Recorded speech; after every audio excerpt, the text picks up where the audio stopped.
All right, let's see if we got this going.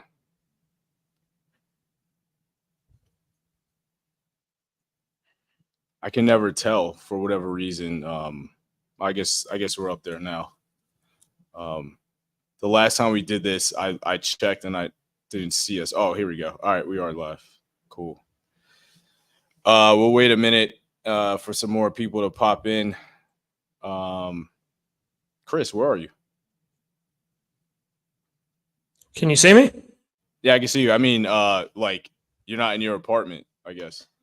Yeah, I'm in my bedroom because Oh, you're in your bedroom. my fiance is using the desk right now. She's an attorney, so I got kicked to the bedroom. you got the boot. Exactly. It's not my usual setup. Yeah, no, that's why I was like, oh, okay. So yeah, we'll wait a minute or two before we get going.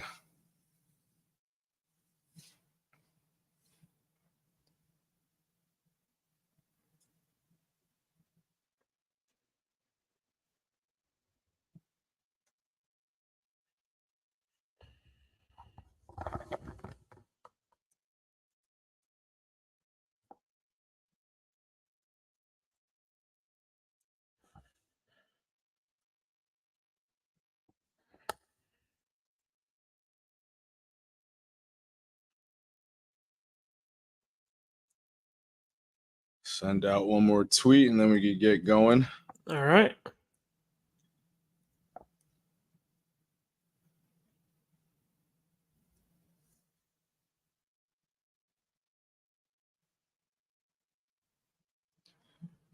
All right. Hey Glenn, how are you? Thanks for joining us. All right. Let's get going. I'm sure people will join as time goes on. So yeah, it's Randy, it's Chris, it's the second Views from 314 feet live stream on YouTube. And things are not going well for the New York Yankees.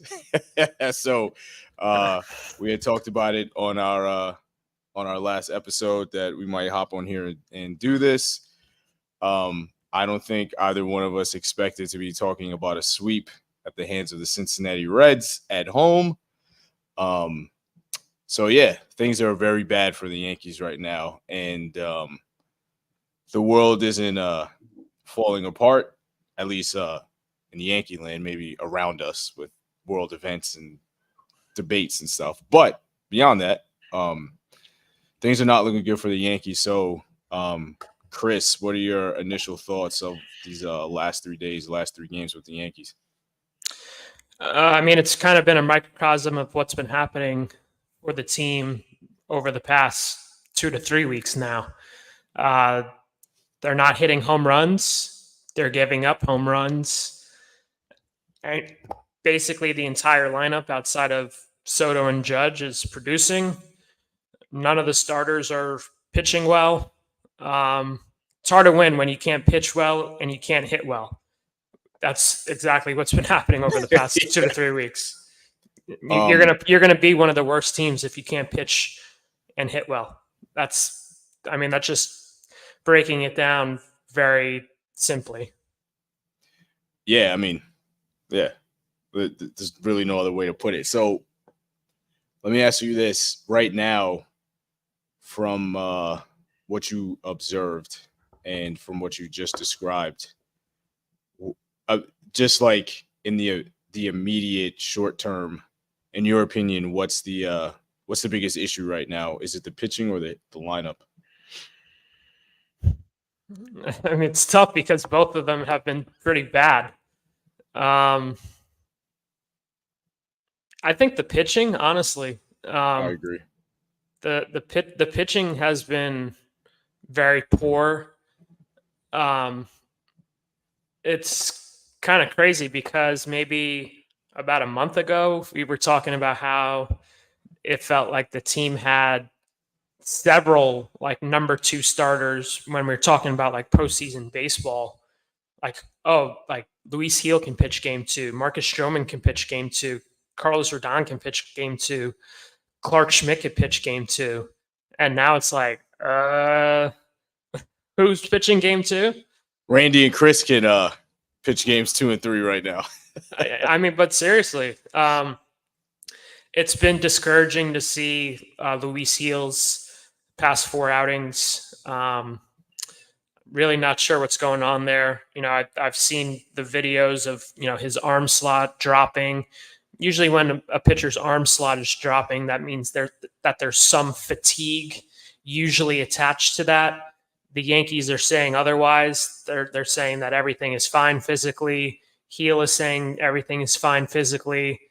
I'm not a pitching guru, so I can't say whether or not they're telling the truth or not. You just have to take them for their word. It's been bad. Carlos has been bad. I thought he was fine 2 days ago, but it's still not great. Like, you want your $162 million pitcher to be able to not give up slug to the Cincinnati Reds. Marcus Stroman's numbers, under the hood have been bad all season. Seems like they're coming to roost at this point. He hasn't been really good for several outings now. And we'll see what Garrett Cole can do. He's the last person that I would be worried about if I was a Yankees fan, just because, long track record, he's probably going to figure it out. It's kind of wild that, the Clark Schmidt injury kind of killed them. And, coming into the season, and you wouldn't have thought that, but, he was one of he was their most consistent starter. You knew that you were going to, like, coming into a Clark Schmidt start, it felt like you knew what you were getting. And now, like, over these past couple of weeks, like, you have no idea what you're getting from any of these guys, basically. So I would say pitching. And obviously, we've talked so much about the bullpen. The bullpen is a mess. I'm not really sure how they can improve it. I've seen people say, "Oh, just trade for 4 guys." It's like, that's not really realistic, in my opinion. Like, it's hard to make that many moves, and I know they have to make moves, but replacing an entire bullpen, it's not realistic. Yeah, I don't think that's going to happen. They're going to have to hope that there's some people on the inside that can help out as well, like Neely, Efros coming back. I mean, it's going to have to be like a combination of those 2 things, like the trade market and then whatever real internal options they have. But I agree with you. I think the pitching has been the bigger issue. I mean, there's some games where the game's over like in the 2nd inning, 3rd inning, and not to absolve the lineup from his contributions to this slide or whatever, but it's really difficult for any team to win when it's 8-1, like in the 3rd inning on the road, and you're giving up home runs to the corpse of George Springer. And, there's just like a bunch of guys over this slide that have not pitched well and have also given up a lot of loud contact to not great hitters or hitters that are not having a good year.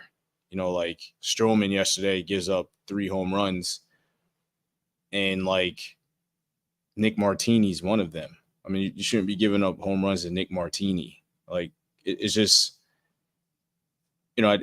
their inability right now to manage slugging from the other team is pretty alarming. And I know some people have been pointing out, and you've also pointed out, some of the under the hood metric tend not to look at expected stats, because I think you can cherry pick that a little bit, but the metrics have definitely been there.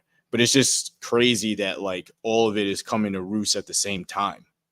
Like generally it might be 1 or 2 guys who are struggling through some turns through the rotation, but it's everybody all at once, kind of like the majority of the lineup right now. It's just everything bad is hitting them at once, including bad breaks, like a ball hitting the top of the fence and going into the bullpen for a home run for Cincinnati while Will Benson, who Michael K correctly mentioned that he's terrible in center field, and then he like robs at least an extra base hit from Juan Soto. And this all happens over the course of like 10, 15 minutes. So yeah, it's like it's definitely pouring right now. And I don't think there's anything going their way outside of Ben Rice and Aaron Judge at the moment. And Yeah, Soto. yeah, it's tough times right now. I've seen some people say like, "Oh, this team's not making the playoffs," and it's Yeah, like come they're on. they're they're making the playoffs Right. now. Will they win in the playoffs? Is a different conversation. I'm still of the opinion that I think they're one of the teams that could win the World Series. Would I be betting on them to win the World Series right now? No. Um, I would still have the Orioles over them. I would still have the Dodgers over them. Phillies, probably. Like, I think they're one of the teams that could win, certainly. Yeah. They have some holes that they need to fix in these next couple of weeks before the trade deadline. And how they fix those holes will certainly um, be the starting point of like, okay, like now let's look at, can this team win the World Series? Because right now I don't think they would be my first four teams probably that I would be picking to win the World Series. They're in Yeah, the no. conversation, but not right now. Yeah, I'm always very confident in them, but like right now, in terms of like winning the World Series, they certainly wouldn't be my pick. I mean, like they're too short in too many areas right now for you to realistically put them as the favorites. But I think there are plenty of pieces there that are already in place for them to make a run. But they certainly wouldn't be my pick. I mean, I think at the moment the clear like front runner in the AL is Baltimore. Um, I still think Baltimore has like very clear holes that they need to address. I would tend to say that this is another year where the AL is down because as good as Cleveland's playing, I still don't totally buy them in a playoff scenario. Maybe they just surprise people. I mean, I know that they've been playing really well. Um, but I guess you have three teams that you would consider. And then I guess the caveat is always Houston getting hot Yeah, and don't look basically now. But Houston's coming. they're coming, but it's also that division's not good. I mean, a lot of this is the function of just that's a bad division. Like Oh I yeah, know I know it's Houston and like the little mystique that they have over these last couple of years, but they're being aided by like a bad division. So I don't know how much of that is like how great Houston is turning themselves into versus everybody's keeping the door open for them. So yeah, I mean, I don't. The Yankees certainly wouldn't be my World Series favorite right now. There's a lot that has to be addressed, but let's be honest. Even if they make moves, they need guys to start playing better. Like Anthony Volpe needs to figure it out at the plate, and I've been very vocal in my support of him. He was obviously my bold prediction at the beginning of the year. Defensively, he certainly like proved me right, but he's been terrible offensively. And I know that there's like a whole big conversation and we've talked about where he should hit. And I said this on the podcast. It doesn't matter where he hits. He needs to hit. Like lead off, sixth, eighth, ninth. He had multiple RBI opportunities yesterday, not in the leadoff spot, and he didn't come through. He had terrible at bats. So he needs to get going. Glaber needs to like get going like enough already. This regardless of if they make a move or not, they still, if they want to win the World Series, the people that they have, as usual, need to do better. I mean it's very simple as that. Like I know fans want like 15 new guys at the trade deadline. Like it's not going to happen. They need their guys on their roster right now to produce. Like you can't have, you know, your starting shortstop, runner on third base, 2-1 count, wave his bat through the zone on a ball that's 6 inches below the strike zone and hit a weak grounder. Like, you can't be doing that stuff.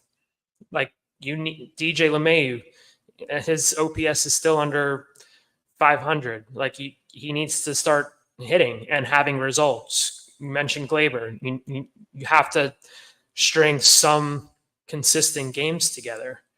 Like, they need their guys to come through. It can't just be Soto and Judge, because I feel like at some point, especially with Judge in a playoff setting, I'm not pitching to Judge. Right.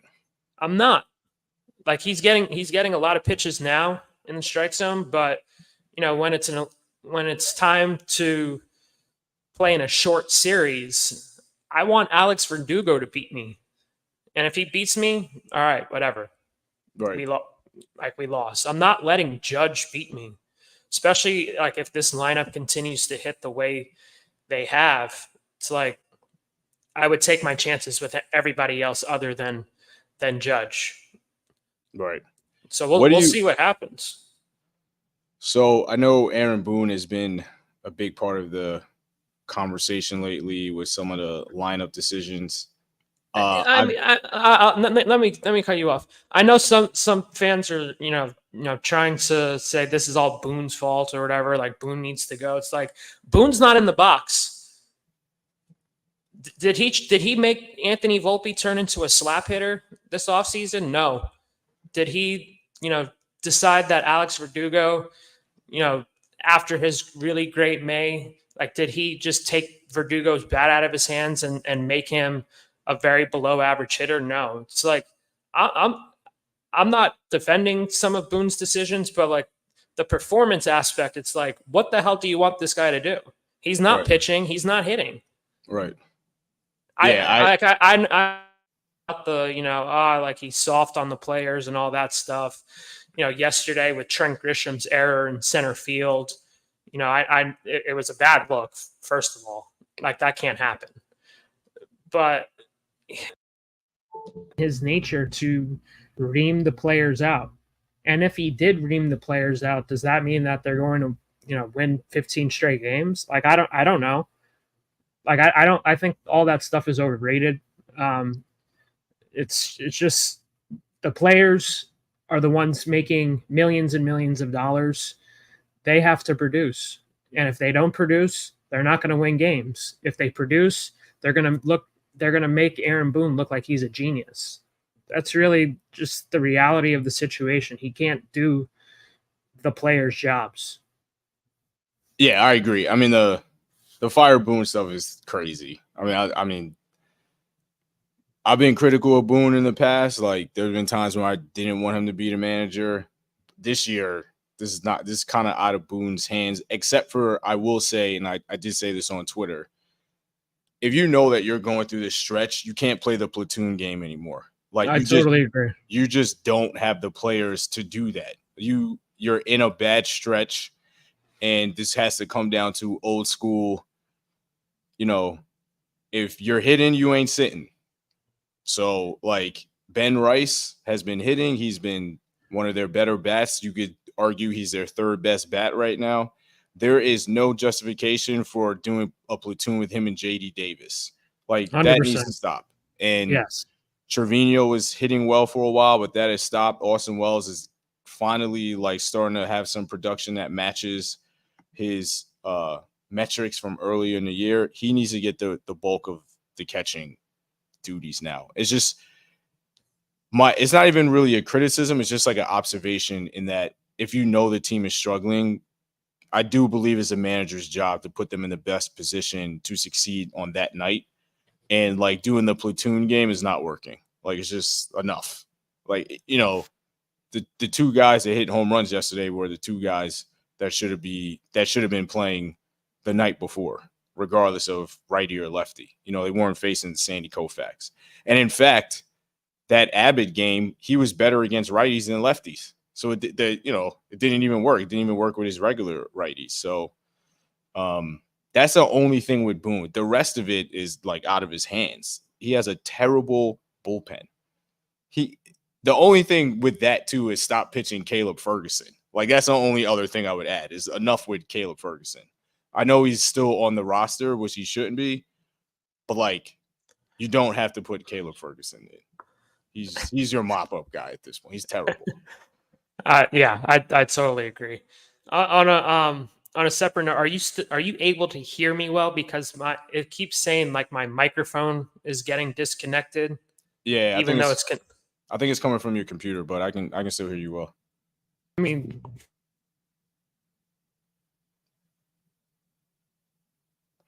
All right, so as Chris does his tech stuff, I'll go through some of the comments here. Let's see. can you hear me? Yeah, I can hear you. I think it's your computer mic now. Can you hear me now? Yeah, that's still your No. Let's try it. Hold on.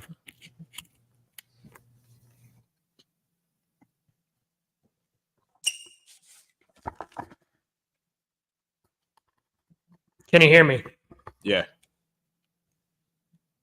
Ryan Garcia said you're having pitch comm issues. You got to get a new headset for you. Can you hear me now? Yeah. Yeah, we can hear you. Just talk. Let me try and figure it out. All right. So, yes, Ryan, he's having pitch comm issues. So, let's see here.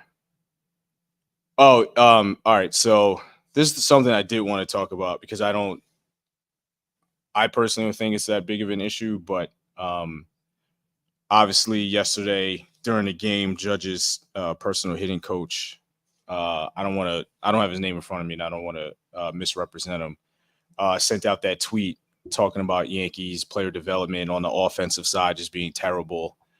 And I have thoughts on it. One of them is very funny that he sent that out on the day that Ben Rice and Austin Wells hit home runs. And his guy Judge didn't do anything and didn't do anything the night before. So I just thought the timing was odd. This is a discussion that I actually recently had with Mike Agzisa at River Ave Blues, and we clearly saw things differently just on how the Yankees develop certain players or empower certain players on the offensive side. I do think the criticism is valid to a certain degree, but to say that it's like terrible is incorrect to me. But also, if you want to extend that just beyond like their prospects, because this was part of the conversation with Mike, with guys like IKF and Bader and Bowers and some guys that they've had recently who are doing the same or marginally better, that it's an indictment of the Yankees development or like hitting philosophy. And I just don't agree. Ben Rice has been good. Austin Wells has been hitting well all year. It just doesn't have the numbers to back it up. Volpe's up. I don't know what's going on with Volpe. IKF is having a career year that he didn't have with Texas or the Yankees. Jake Bowers is still mid. Harrison Bader's a little bit better, but like I wouldn't want Harrison Bader back. And like he could fall off a cliff. Also, he was with the Cardinals and he wasn't really that great with them. So it's like some of the players are just mid. You know what I mean? Like they're just not that good. Like, and the jury is out on Volpe and some of the young guys. But I just thought the timing was odd, and I thought that was more like frustration in the moment because the guys who knocked in runs were young guys. So it was a little weird. Can you hear me now? I can hear you. We can hear you. This is live TV, baby. Yeah. I assume you're talking about Richard Shank, Judge's personal hitting coach. Yeah. Yeah. The timing was definitely funny because in that inning, Rice and Wells hit home runs. Right. When he sent that and Judge grounded out. It's also I want to ask Judge about that, but I also know that if I ask Judge about that, he's going to be pissed. Right. So it's like, do piss off the person who's the most important person in the clubhouse. I don't know, but also like I'm sure Judge knows at this point that he sent that tweet out, and also uh, Richard is a character. I don't. Yes, he is. Um, I see a lot of fans saying like, "Why isn't this guy hired? Like he's Judge's coach." One, because he thinks everything he teaches is a one size fits all approach. Two, he is very confrontational. Three, some of his worldviews would not get him hired anywhere. Um, so that is why he is not in professional baseball. But as far as the player development aspect of his tweet,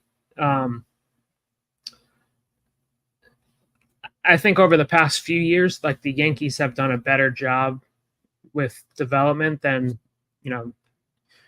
looking further back. Like I think the player development is in a good spot, honestly. Sometimes, guys grow at different paces. Growth isn't always linear. Like just because Volpe is struggling now doesn't mean that, for the rest of his career, he's going to be a bad hitter. It just doesn't work that way.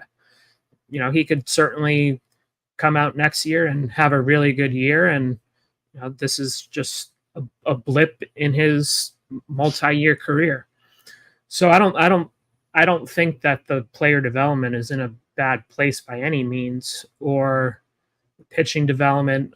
I honestly think the player development's been really good, considering like where the I Yankees agree. draft.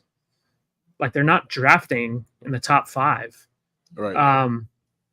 They're constantly in the 20s. That's because of one, they're usually always in the playoffs, and two, they sometimes get a penalty for their luxury tax situation. So for where they're drafting, like I think player development has been much, much better recently than it was, 7-ish and beyond years ago. Yeah, I mean, I'm with you. I mean, I've talked about this for a while now. I feel like their player development over the last several years now has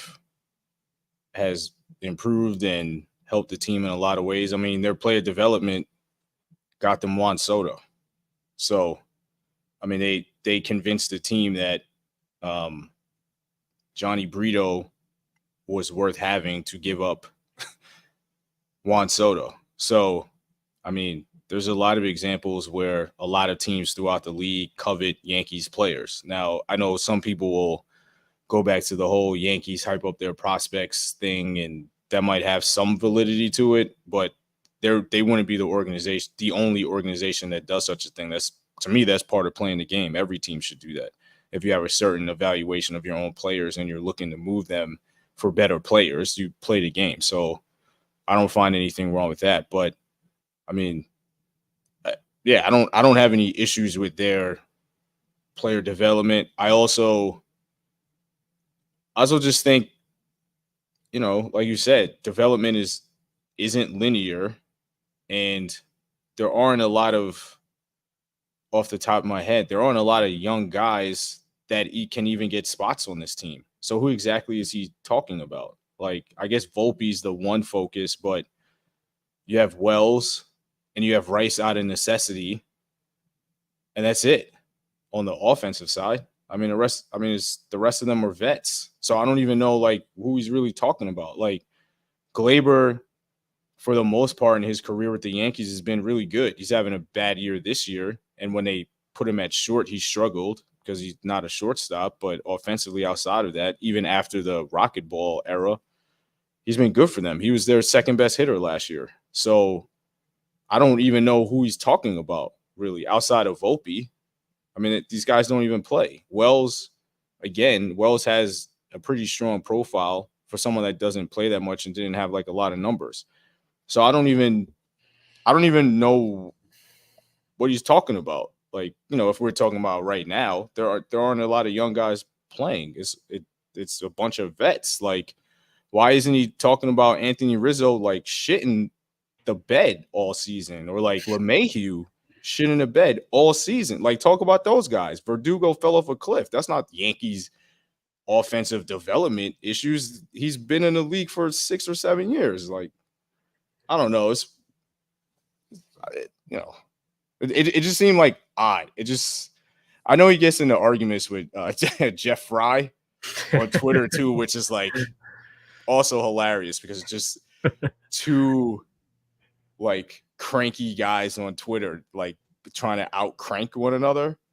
Um, so that part is entertaining, but I don't know. It just felt like it came out of nowhere, and I wasn't exactly sure who or what he was talking about because it's not a team full of young guys. It's a veteran laden team, and the issue has been the veterans, not the young guys.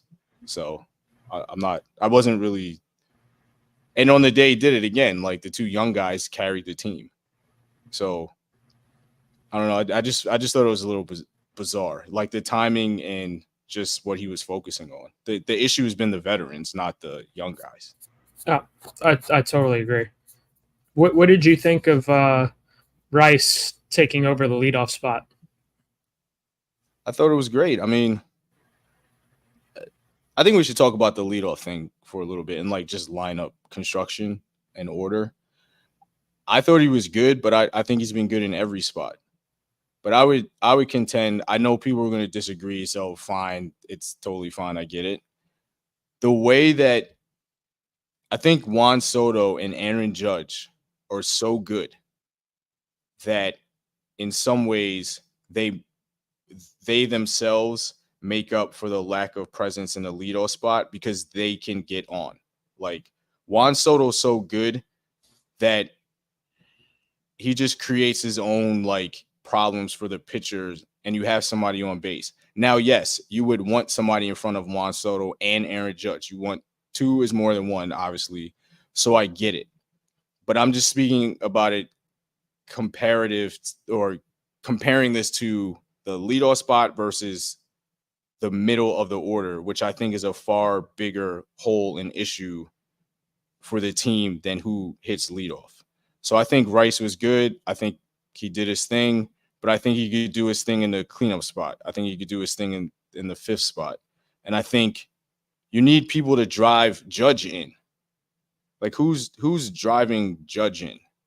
And who's going to be in that spot that Volpe was in yesterday to at least get a runner in from third base with less than 2 outs? Who's going to get that big hit with 2 outs in his first and second, and you got to claw your way back into it? So it's like I respect the leadoff conversation that people have, and I certainly understand why people would want that to be addressed, and they did address it to their credit. But you still have a hole, and it's been a bigger hole since Stanton got hurt and Rizzo got hurt, even though Rizzo was starting to hit a little bit. Who's your middle of the order guy? Like, I can't pick one person right now that I could point to and say, you know what, at least they have that one guy behind Judge that I know can like knock in a run. And to me, that's more concerning than who's hitting in front of the best duo in baseball. Who's knocking in Judge at this point? I mean, we saw it yesterday. They had opportunities to get back in the game, and they just did not have a guy who could do it. So I like Rice in the leadoff spot. I would also like Rice being cleanup or batting fifth to like help mitigate the larger issue in my mind, which is the middle of the order is just a huge void. And I used Baltimore as an example yesterday. They have 4 guys behind Adley and Gunnar Henderson. They have O'Hearn, they have Mountcastle, they have Westberg, they have Santander. They have 4 guys. The Yankees don't have one right now without Stanton. So it's like, how do you address that? It feels like a bigger issue to me right now. I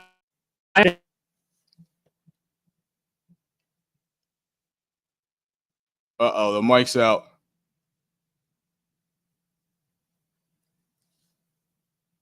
The mic's fighting Chris.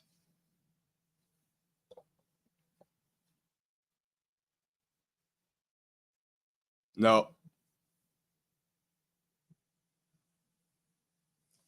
All right, so let's go through some of these comments as we go. Kyle Bruno, who said that also said that this podcast is falling off like the Yankees, which ha ha ha. We need better jokes if we're gonna have jokes. But Torres has been good. What? Randy? What? He's been rough for years now. He was their second best hitter last year. I mean, I don't this year he's been rough for sure. But last year he was not rush. So that's not accurate. It's accurate for this year, but it's not accurate for last year. Does that one sound good? Glenn would like to see interesting question. Rice bat fourth. I agree with you. I think there's more value there if Rice bats fourth, just because again, I don't see how they have a solution or short-term solution to the middle of the lineup. It just feels like there's like a gaping hole. And I know that people had mentioned moving Soto up to 1 and Judge up to 2. And if you take Rice out of it, you'll have 6 straight hitters that you have no idea if they're going to get a hit. You don't know if they're going to get a walk, and then somebody behind them will knock them in. I mean, it just feels like they're just in a tough spot because they just don't have enough bats right now. And they certainly need Giancarlo Stanton to come back. I mean, if they don't have Stanton back soon, I think that there's a very strong chance that the offense is just going to fall into deeper depths. And I mean, it's not a good thing. It's not a good thing at all.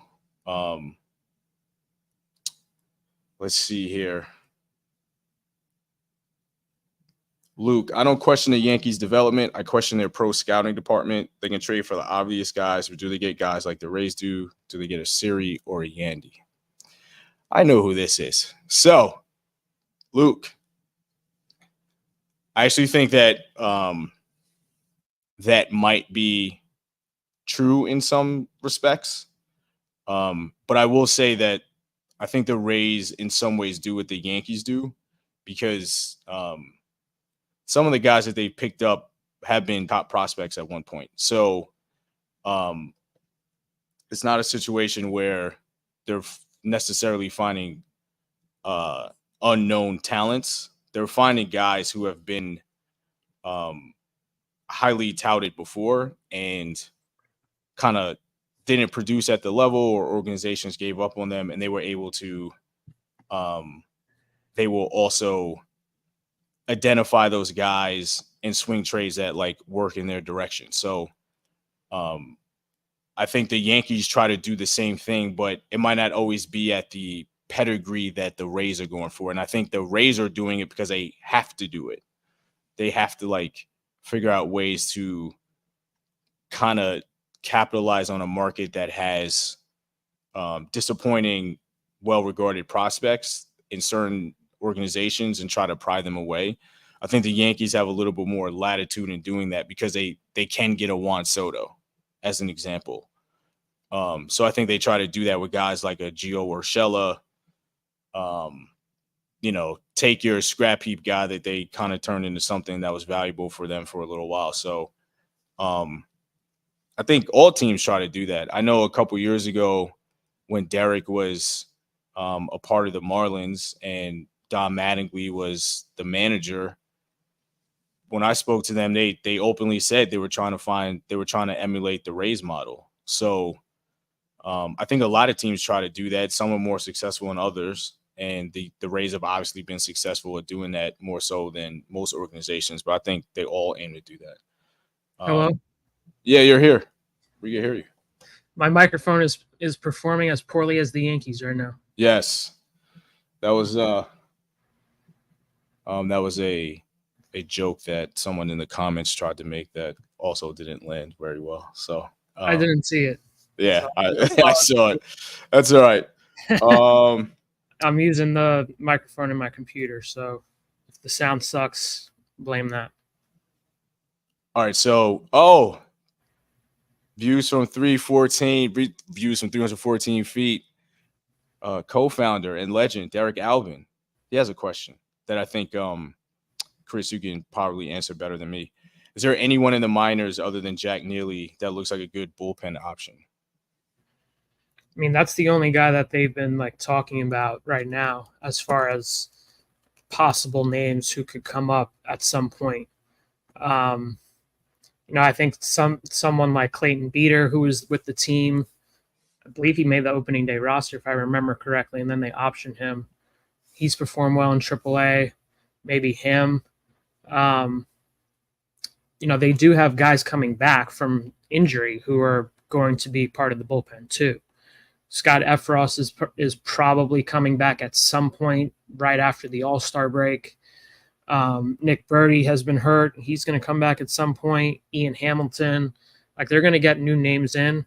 I think just from talking with Matt Blake, seems like Jack Neely is the number one contender at this point of making the team, who's currently in the minor leagues, to make the bullpen. Do you think that that's something that could happen before the All-Star break, or they'll probably wait? No, I don't think it's going to happen before the All-Star break. No. All right, so let's pivot to this Red Sox series, because the Red Sox are creeping a little closer to the Yankees, probably a little closer than we thought or would have anticipated the last time that they played each other. Boston is playing well. They're certainly playing better than the Yankees, which honestly isn't saying much at this point.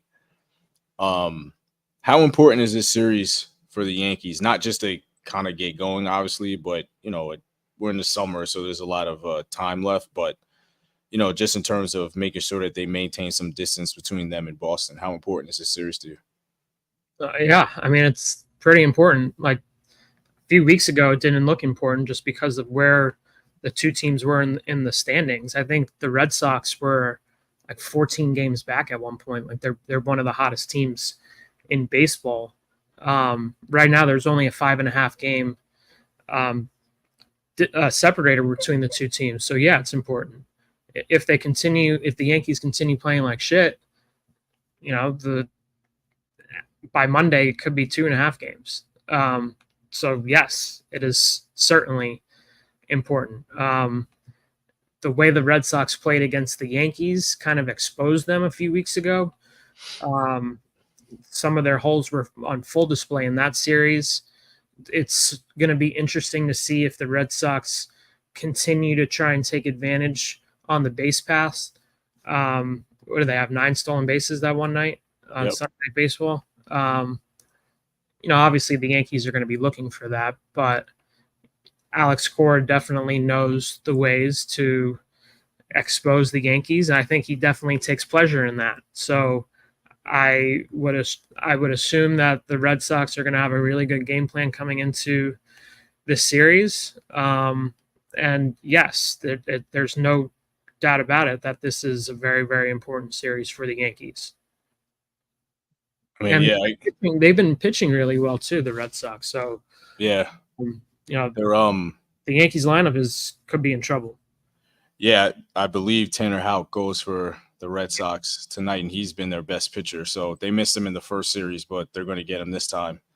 Yeah, I mean, the Yankees need to play well there, or we might see another sweep, to be quite honest. I mean, it's just the other thing about this stretch in the last 3 games, part of it's the pitching, but it's also just like little things that are now starting to creep up even more in terms of determining how these games end up going.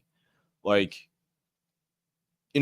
all the first 2 games with the Reds were close, and there were like little moments here and there that made the difference.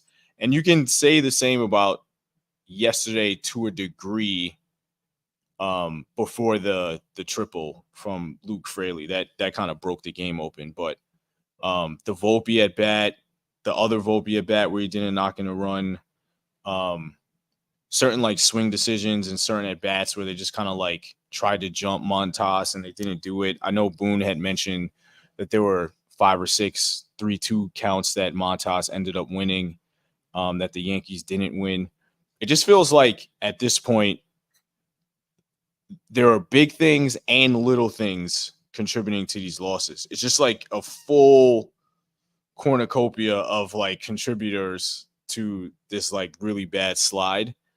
And it feels like even if they cleaned up some of the little things, they're giving themselves a better chance to win these games. Like, unless a pitcher like Rodon just gives up 8 runs like right away or something ridiculous like that, it feels like they're not even winning on the margins now, which, you know, I guess part of that is kind of like variance of the game, but also some of it is just like how you're approaching the game. Like you can't say that the Yankees aren't actively contributing to that. So it just feels like at the very least, if the big things aren't going to be addressed, they just have to like play better and play better at bat to at bat, pitch to pitch.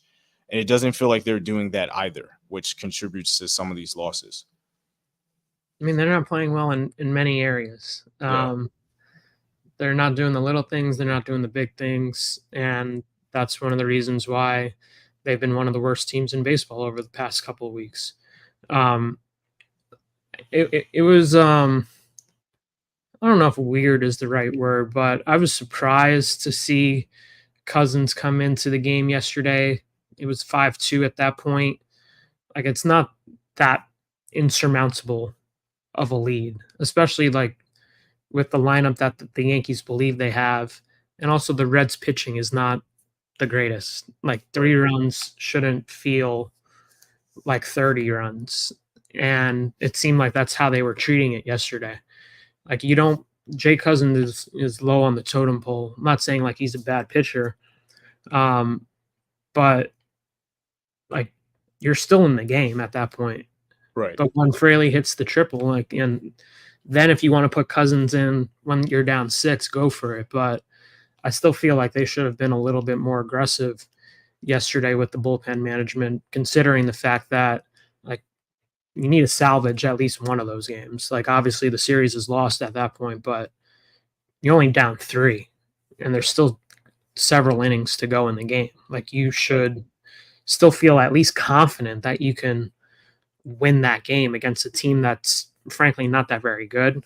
So it was surprising to see how Boone managed the bullpen yesterday.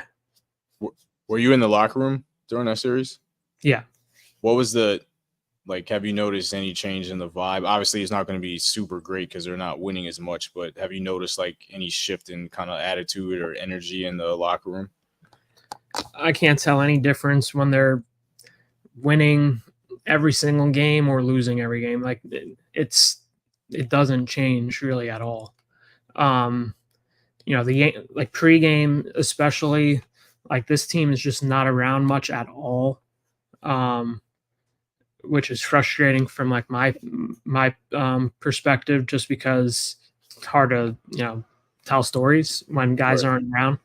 And then post game, like they bring out guys to backdrop in the center of the locker room, and basically, if you're not talking to the media, you're in the back, getting treatment or avoiding the media, essentially.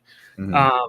So yeah, like it's hard to gauge of like what the mood is in the clubhouse.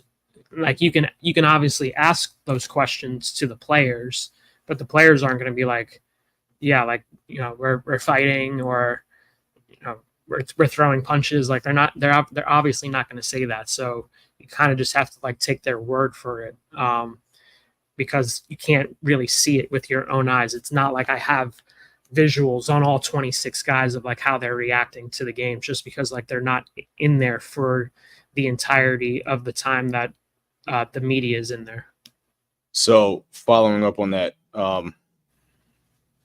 Hayden Sherry asked Randy and Chris, I believe culture matters so much in a team, especially when breaking out of a slump. Do you believe certain parts of the clubhouse culture need to change in order to break out? I mean, honestly, I do think like sometimes I do feel like they're a little lax. Like yesterday with the Grisham play, for example, I think that's a total microcosm of like how this team has played over these past 2 to 3 weeks. Like barely like bends over to get the grounder. Like Candelario, who hit the ball to center, he wasn't busting it out of the box like trying to get two. Like Right. he saw Grisham and how he was fielding that ball. And then once he realized that, oh, like I have an opportunity, that's when he decided to take second. So it wasn't like he was trying to do that out of the box. It just seems like sometimes the the amount of urgency isn't always fully on display, and that's definitely something that Boone can improve. Like that Right. is something that the manager can change. Again, like he's not in the box, he's not on the mound, but having a little more urgency, like definitely is something that he can at least help. I'm not saying like he's going to change it, but he can at least, build the blueprint of having more urgency sometimes. And I think the urgency, you know, was on display a little bit from Boone's perspective when he put Rice in the leadoff spot because it was clear that he's one of the three guys who's having good at bats right now, and you want to maximize the production in front of Soto and Judge. The records for all teams, Yankees included, like when they score first, they usually win. Like even last year, I was surprised at this stat. Um, Last year when they scored first, they were 56-20, and that team stunk. Right. So like you want to scoring first puts a lot of pressure on teams, and if you have your three best hitters, 1, 2, 3, like you should at least be able to have the best chances of scoring. And if you score first, as we've seen during the stretch, because the Yankees are not scoring first, they're always playing from behind, and they're losing those games. So like if you can score first, like it definitely changes the complexion of the games that you're playing in. So I totally understood Boone's decision of putting Rice first. If I was the manager, I would have Soto hitting first. He gets on base at like a 440 clip. He has the best on base percentage since coming into the league. I know some people are like, well, I mean, you've said it yourself. Like, who's going to drive in those guys if they're at the top of the lineup? I mean, the Dodgers have Shohei Ohtani hitting first. Like, they're still winning games with him hitting first. I just feel like you want your best players as high in the lineup as possible. Soto is obviously one of your two best players. He gets on base a lot. I just feel like he would be the ideal candidate. But, from talking with Juan going back to spring training, whether you believe this or not, like he thinks like a change in the lineup is like equivalent to changing positions on the field. Again, I'm not a major leaguer, so I can only take his word for it. But if he feels that way, then that's how he feels.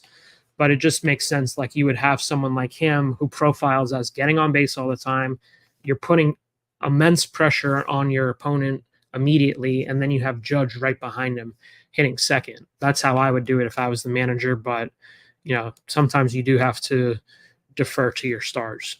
See, the thing about the Dodgers example, though, that I would push back on is Shohei at leadoff is temporary because that was due to an injury, not because like of lack of performance. But also, they have Will Smith and Teoscar Hernandez. The Yankees don't have Will Smith or Teoscar Hernandez. The only person they have left is Aaron Judge, and then a rookie who's been here for a couple weeks. You know what I mean? So it's like I would have Austin Wells fourth. He's having really good at bats, and he's one of the only guys who it looks like, from my perspective, he is fine sacrificing contact for the ability to hit the ball hard and in the air. Everybody else wants to hit the ball on the ground. Right, but I mean, Wells fourth. The fact that we can pick different guys to maybe take that position is kind of like my point. It's like I know the Dodgers can put Will Smith and Teoscar Hernandez behind Freddie Freeman and Shohei Ohtani, and they'll be all right. We're like guessing on Ben Rice and Austin Wells. You know what I mean? That's just the reality of the Yankee situation. Right, but that's right. So, but that's what I'm saying, though. It's just like it's not ideal. So, like, I don't see moving them up addressing the larger issue. That's just how it seems to me. But I get the idea of like you got to score first. Like I'm with you. I don't disagree with that at all. It's just, can you still score first if they're still batting 2-3, and for most of the year the answer has been yes. It's just like I don't know. I did want to go back to the culture thing first. I'm sorry, not first, but I wanted to go back to that because as you were talking, I've been trying to think about what exactly is their culture. Does that make sense? Like I I don't really know. I think I've always kind of felt this way and never really talked about it. I think I've led to like more specific examples, but didn't kind of give like a worldview thought on this. I don't really know what the Aaron Boone identity for a team is. Like I couldn't put that into a very succinct sentence or message. And the one thing that I've been saying for a couple years, I've said it on the podcast, I've said it on Twitter. Whenever there's some adversity with this team under Boone, it seems to go on much longer than it should. Like, I understand there are ebbs and flows to a season.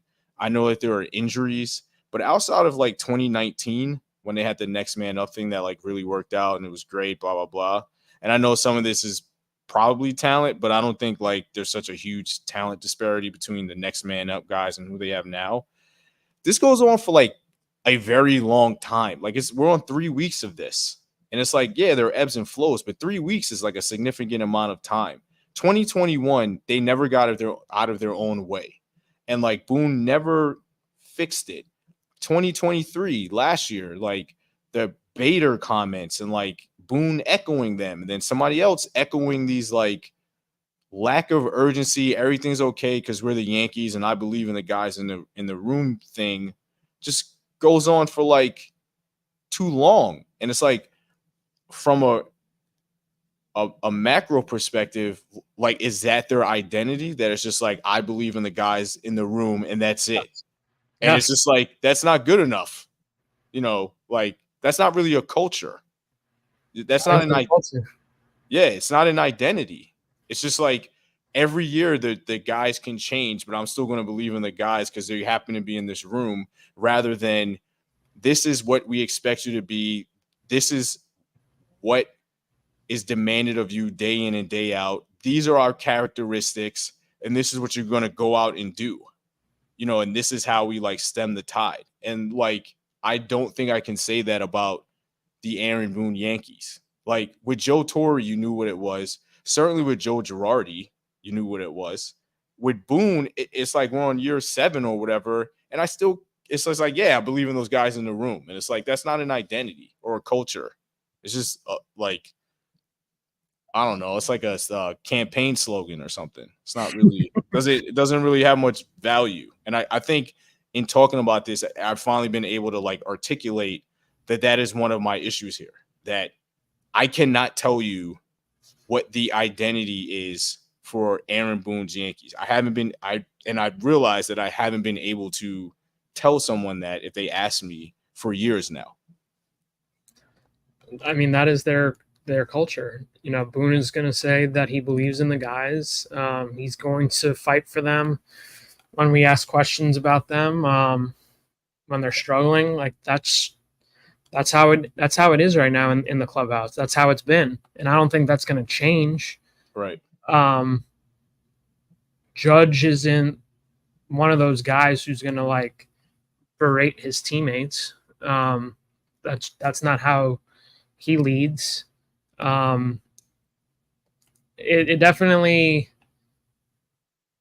definitely been like we are the Yankees and we're just gonna figure it out. Like even last year, like you were saying with like the Bader comments about like, yeah, we'll figure it out. Like we just got embarrassed by the Astros, but like who cares? Like we'll get them tomorrow. Right. That's kind of how they operate though. We'll get them tomorrow. It's just one day. It's a long season, marathon, yada yada. Like you would definitely like to see like more of a killer mindset, but like they don't operate that way. Like they think like as long as they get in the playoffs, we're the Yankees and we'll figure it out. Like I would say like over these past, especially like in the Judge era, like there's no evidence to suggest them figuring it out in the playoffs because they Right. haven't. Right. But yeah, I mean, it's hard to answer your question about the culture because like you're you're you're kind of asking like in a way like do is there like a do they have that dog in them? Like that's just how they operate. Like they will get them tomorrow and we'll win tomorrow's game. We lost tonight, but we'll win tomorrow's game. That's just how they operate. Yeah, I don't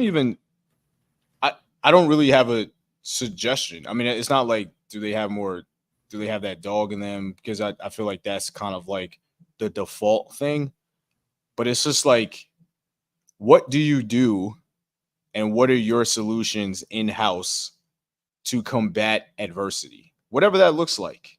But like, you should have an answer that goes beyond, we'll get them tomorrow. Like, how am I going to problem solve this? What are my philosophies on navigating these things? And it always feels like it's leaving it up to chance when you say, we'll get them tomorrow, instead of proactively saying, these are my beliefs in how to navigate these tough times. Like, I've never heard Aaron Boone give us an actual philosophy or like break down his belief system on how you break down, how you navigate adversity. And I've always said, I'll just say it here, that part of that is because he is part of baseball royalty and has not really faced many real life adverse situations, because he's been fortunate enough to be in like a baseball family where, yes, he's earned those things. I'm not taking away or said that he hasn't had like struggles and like all those things. Like, we all do. But like, on a relatively speaking, he's lived a more I don't want to say privileged, because people add connotations to it that I don't intend here. But you know, it's just, he hasn't had, it feels like, as many like real life experiences compared to like an everyday person who didn't grow up in a major league baseball family that they have to encounter to get to certain things. And it just feels like he cannot communicate a belief system on how to actively navigate adversity. Because again, this is another stretch that feels like it's going on too long, and you hear the same exact thing every time. It's different seasons over different years. You cannot possibly have the same response 2 years from the first time, 3 years from the first time, and have that still like resonate. Like, you didn't, it's almost like, did you actually learn from those other experiences to inform you how to navigate the situation now? And whenever you say, we'll get them tomorrow, that's just the ebbs and flows of the game. It's like, yeah, we know that, but like, you've gone through this already. What have you learned from it, and how can you apply that to what's happening now? And it's just like, you know, like, you had to have learned something. And I know like Hawkeye 420 is asking how much is that is roster construction. Like, you could have 26 great players. You're still gonna like have adversity. That's like how seasons work, life works. Like, nothing, like the Astros had adversity. Everybody has adversity.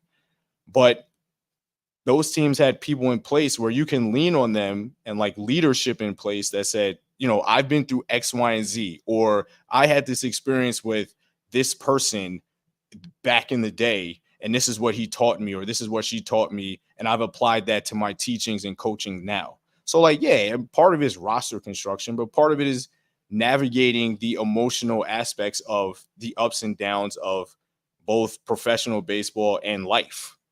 That's not a roster thing. That's like a human thing and like an experience thing. So how do you teach your players to get through that, so you like put a cap on how bad these runs get? It's just, I don't know. It's just, it feels like in that area Boone falls short like repeatedly to me. Yeah, I mean, I hear what you're saying. I do think that like um what Hawkeye was saying, like I would lean more toward that. Like if they had better players who were performing, like we wouldn't be having this conversation right now.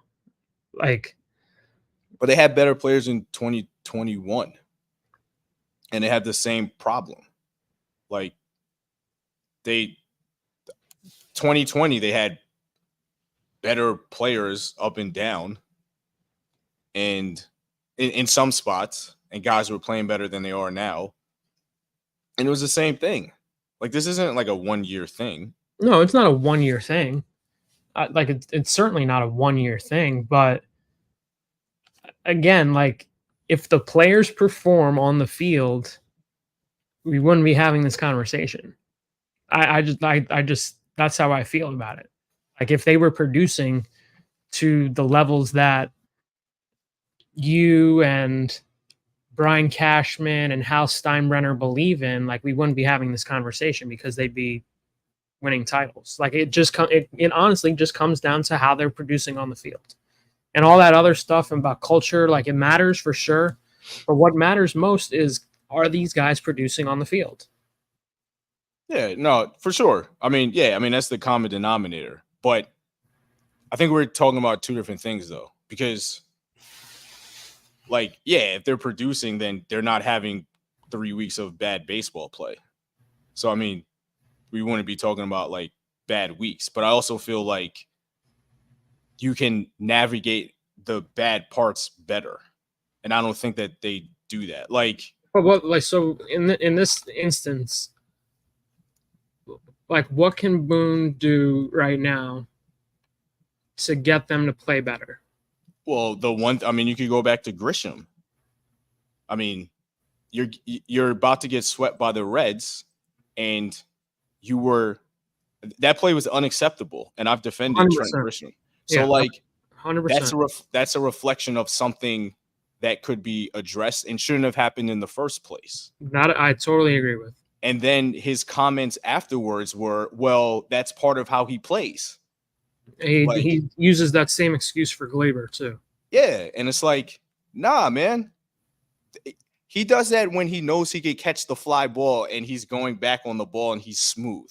Not some base hit up the middle that like is bouncing to him 6 times and you just lackadaisically didn't pay attention. And then afterwards, you tell us and the media, well, that's kind of how he plays. Then the thing with Glaber dropping the pop-up. Oh, well, 9 times out of 10, when he does that smooth Robbie Cano approach,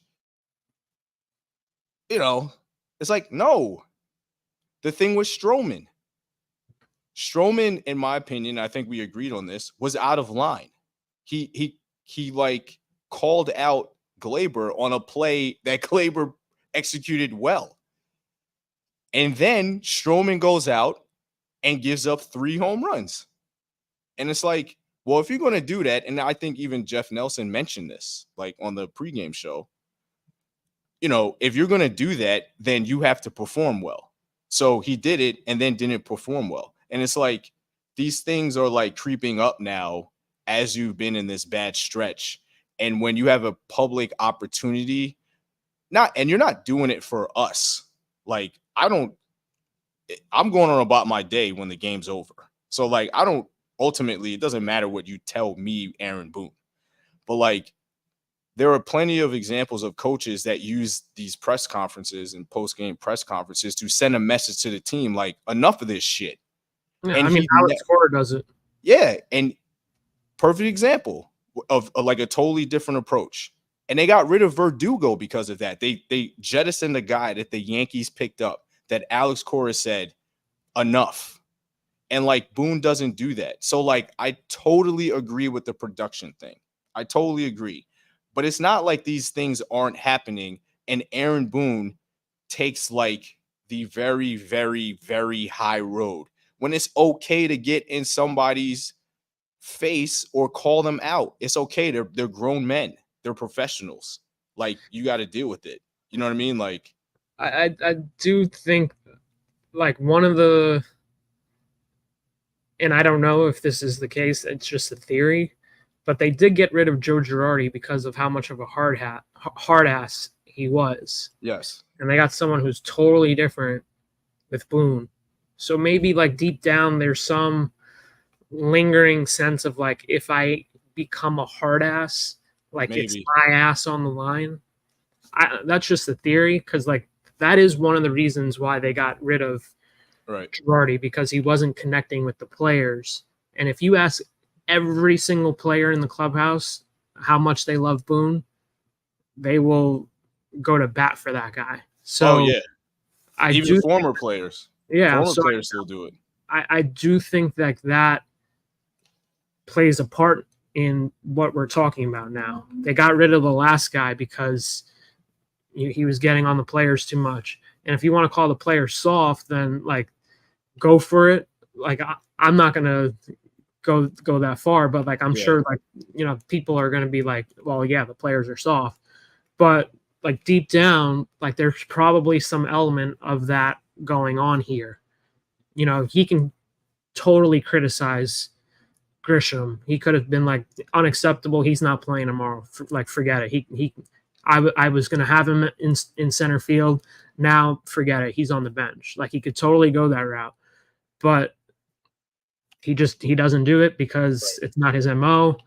And over the past 7 years of being employed by the Yankees, he's never done it. It would signal obviously a big change. And then we would be asking questions like, oh, like you haven't operated that way in the past. Like what's changed? So like there's a lot of different elements at play when it comes to the stuff that we're talking about. Yeah, no, that's a good point. I mean, and I think ultimately your point about them producing is what matters the most. Like they need to play better and like everything falls in line.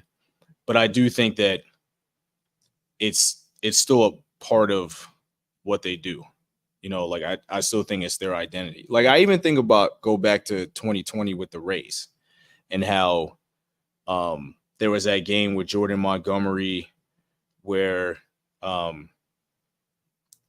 it was the night before with Chapman when he almost hit Broussard. Was his name? He almost hit him in the head like at the end of the game, and like how Kevin Cash said the whole like, well, we got a whole bunch of guys that throw 98 over here, and like the manager was like being feisty, and then the next day Jordan Montgomery got punked and the Rays like teed off on him. And then Brissell, right? It was Brissell, sorry. The next day, the Rays punked the Yankees. And I don't think the Yankees really recover from that. And then we know what happens in the DS.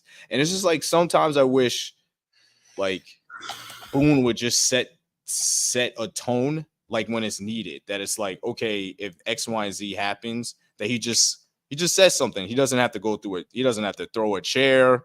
He doesn't have to like go through this whole big thing. But like I feel when Kevin Cash slammed said the table 2 years ago. Was that not good? The table. Was that not good enough? I mean, it was all right. That was good.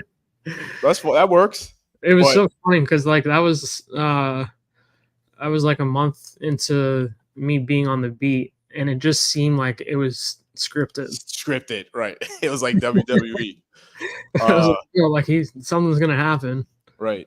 Yeah. So it just feels like I don't think he should do anything like outrageous. That's not who he is.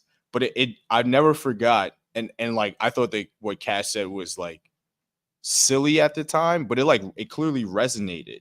Like he put the team on notice, and I think he put the Yankees on notice that it's like we're not backing down here. Like this is not, we're not punks. Like whatever, like it was specific for that situation. But it would just be nice if once in a while the manager just was like, look, man, I know that these are the ebbs and flows of the game. And like just forcefully says it, that it's just like, this is unacceptable. When you have a guy on third base with less than 2 outs, we got to get this running. That at bat is unacceptable. Like we know there's the ebbs and flows. We know there are injuries, but we have to take responsibility for our own play. And we're capable of doing it. Like you can couch it in a positive way.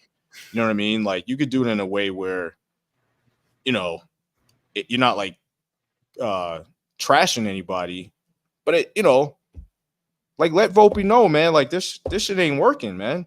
Like these like little moments here matter. And like you're more than capable of doing it. We expect you to do it. We believe you can do it. You got to do it. Like, we need you here. You know, it's like little things like that. Like, it doesn't even have to be anything that's out of character. But like, there are moments that Boone has that you guys in the media present to him to take advantage of that, and he just doesn't take them. And it's like, even with Torrey, he did that.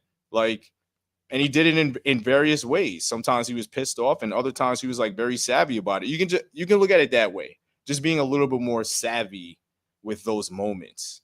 And like, I feel like the players in that locker room are good enough and smart enough and respect him enough to get the message to be like, okay, that's his way of saying like he needs me to pick this up, and I'm gonna like, if I really like care about Aaron Boone, then I'm gonna do what I need to do, and I'll kick it up a notch. You know what I mean? Like, it doesn't have to be anything dramatic or crazy, but I think he could be a little bit more savvy with those moments to like get a message across to the guys that he needs to hear the message. And then that's it. Then let them play. You know, and maybe sometimes they need to hear that.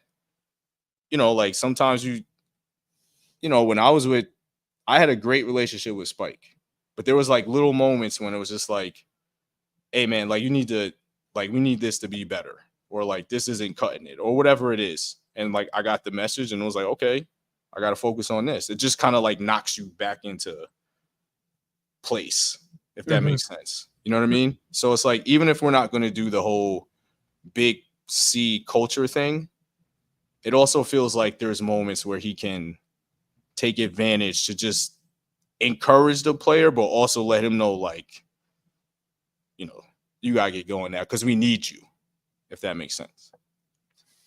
I definitely think what I was saying before, like of being hesitant about criticizing players too much, like that, I think that is a fair point, because there are some questions where you'll ask him and like you can just like immediately tell that he does not want to answer that question because there's cameras around. There may be people in the room he doesn't know, so he doesn't trust how like they're going to spin it. And then you can ask the questions like in the tunnels of Yankee Stadium, and he'll answer it directly or differently because there are no cameras around. That is one thing I have learned over the past 2 years, is like there are just some questions like I know there's just no point of asking, because he's not going to answer it like how he feels, because Yes is broadcasting the post-game press conference. The players are watching or have the ability to hear what he says. But if you ask it in a different environment, the answers may change. So that's also at play here too.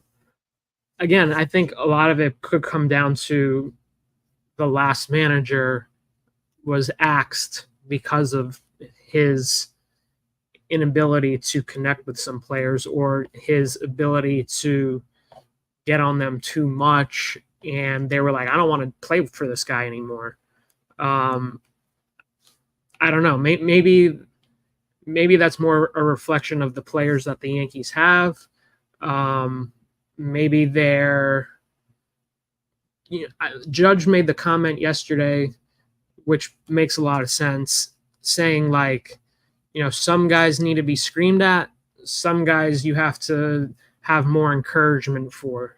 There's different ways of how you can lead certain people. So that's also an element too, because it's like, well, I don't know, maybe Glaber performs better if you encourage him more, or maybe Judge is someone who like you need to scream at and get in his face, and that's his way of like being able to perform better. Like you never know with these guys. So like Right. There's probably an element there too of like guys perform in different ways of like how they're being coached. Like I liked when my coaches yelled at me. Some other guys aren't like that. So like that's also an element too. It's funny that you bring up Girardi, because when we interviewed him for the captain, he was like his final days were like numbered in Philly. He was still a Phillies manager, but it wasn't going well. This is the year that he got let go and Thompson took over.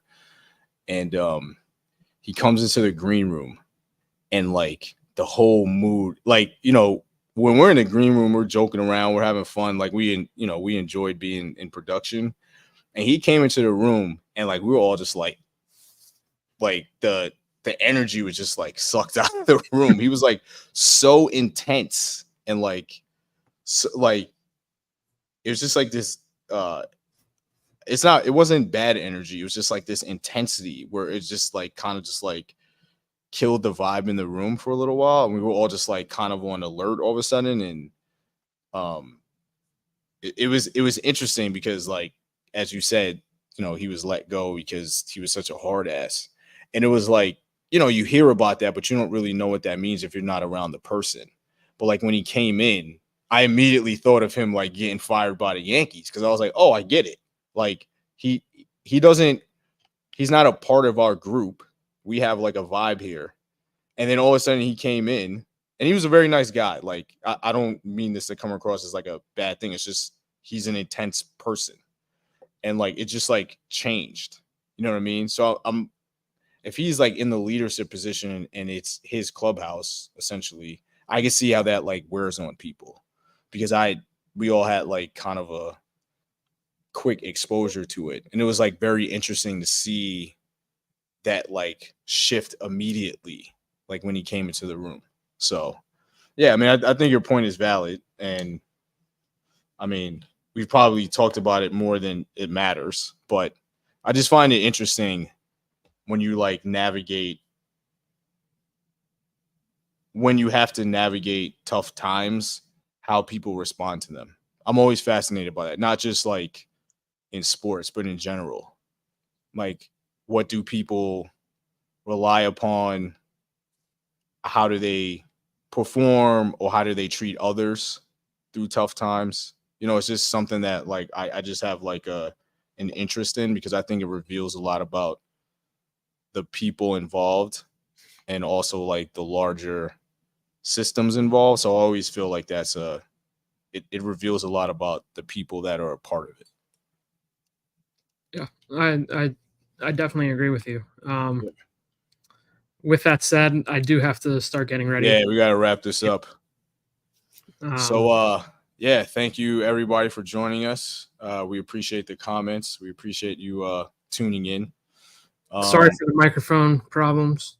It's all right, man. It's part of like what's going on with the Yankees. They're like rubbing off on you now. It's just ridiculous too because we've done like 20 something episodes and like this hasn't happened. Yeah, but you're in a different location, so it might be that.